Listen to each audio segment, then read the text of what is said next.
C'est bon, monsieur Beau, dans vos images? Bon, d'accord, parfait. Parce que là, je parle ici au nom du président Laurent Gbagbo, donc il faut que je sois... Voilà. Hein? Ah, bon, d'accord, ok. Ok, merci.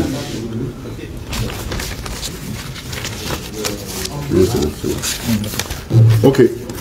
Monsieur le ministre d'État, Lida Moïse, monsieur le ministre Vincent-Pierre Loukourou, le gouverneur d'Akouri, madame l'honorable députée Odette Soye, Odette Likoukoué,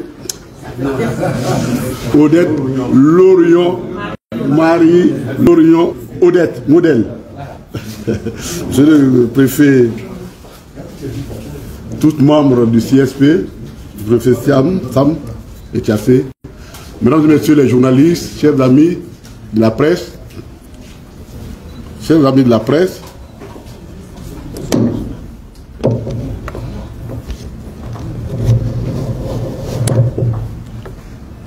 je vais vous livrer intégralement le message de son Excellence le président Laurent Gbagbo, ancien président de la République de Côte d'Ivoire et président du Parti des peuples africains Côte d'Ivoire.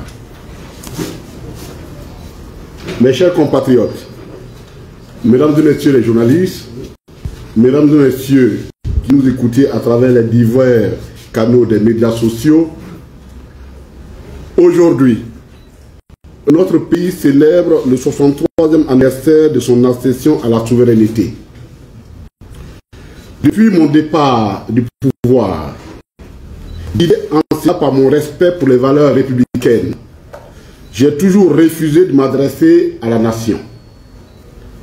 En effet, je juge qu'il appartient au président en exercice de s'adresser à la nation le jour de l'indépendance, quitte à ce que son message soit critiqué par la suite par l'opposition. Cependant, le contexte dans lequel se célèbre le 63e anniversaire de l'indépendance de notre pays m'oblige à déroger à cette règle que je m'étais imposée.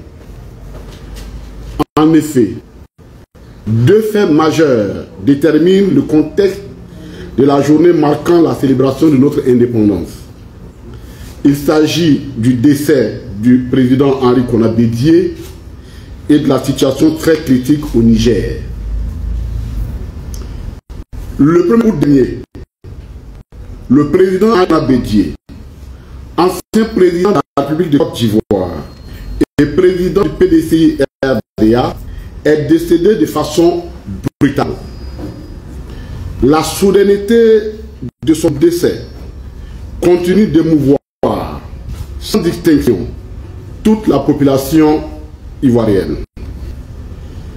Comme je l'ai déjà fait, d'abord dans un communiqué que j'ai publié à l'annonce de cette triste nouvelle, puis lors de la visite de compassion que j'ai rendue au domicile de mon aîné, je renouvelle mes condoléances les plus émues à Mme Henriette Konan Bédié, aux enfants Bédié, à la grande famille Bédié et alliés, aux militantes et militants du PDCI-RDA et à l'ensemble de la nation ivoirienne.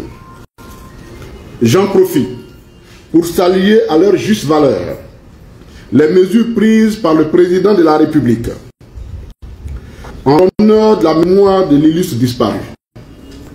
En effet, l'observation de 10 jours de deuil national et l'annulation des festivités marquant le 63e anniversaire de l'indépendance de notre pays et de bien d'autres activités conviennent à la circonstance du moment. Le président Henri Konan Bédié a été un homme politique de premier plan qui a marqué la vie de la nation. Il mérite la reconnaissance de celle-ci et je me félicite que le président de la République ait donné corps à cette reconnaissance.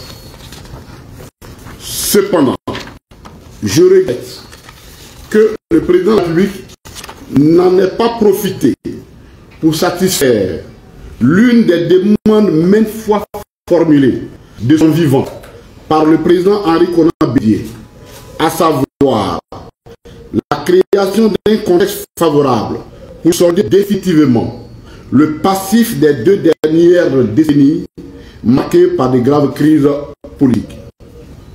Il est de notoriété que le président Henri Konan Bédié a régulièrement demandé la libération des prisonniers de la crise électorale de 2011 et ceux de la crise du 3e mandat. Partageant totalement mon opinion sur cette question. Il convient de rappeler qu'à ce jour, 9 membres des forces de défense et de sécurité qui ont défendu la République en 2011 sont encore en prison, 12 ans après la fin de la crise post-électorale. Ce sont, pour l'armée militaire, Tobo Blé Brio, Abi Jean, Oukou Maudit Léopold, Niaotoa Kate Paulin, Cypré Yagba, To Fernand. Pour la marine nationale, Ourigou Bawa Félicé. Pour la gendarmerie nationale, Seka Yapo Anselme. Et pour la police, Osé Loué. Quel que soit ce qui est reproché à ces personnes, la forme de mesures de clémence à leur endroit, doubler l'omission de poursuites contre les personnes réputées proches du régime en place, malgré les faits graves dont ils sont suspectés, risque de transformer leur sanction correctionnelle en sanction de vengeance. Toute chose qui nature même le sens de la correctionnelle dans les républiques. Par ailleurs, en Afrique, c'est dans les circonstances de deuil particulièrement douloureux que la société se regroupe pour expurger de son sein les effets pervers des différents antagonismes afin d'amorcer un nouveau départ. Le maintien en prison des militaires ainsi que des civils, ces derniers emprisonnés avant et à la suite de la crise née du 3e mandat, prolonge le souvenir du passé douloureux de notre nation et entretient un antagonisme permanent qui ne favorise pas la réconciliation nationale.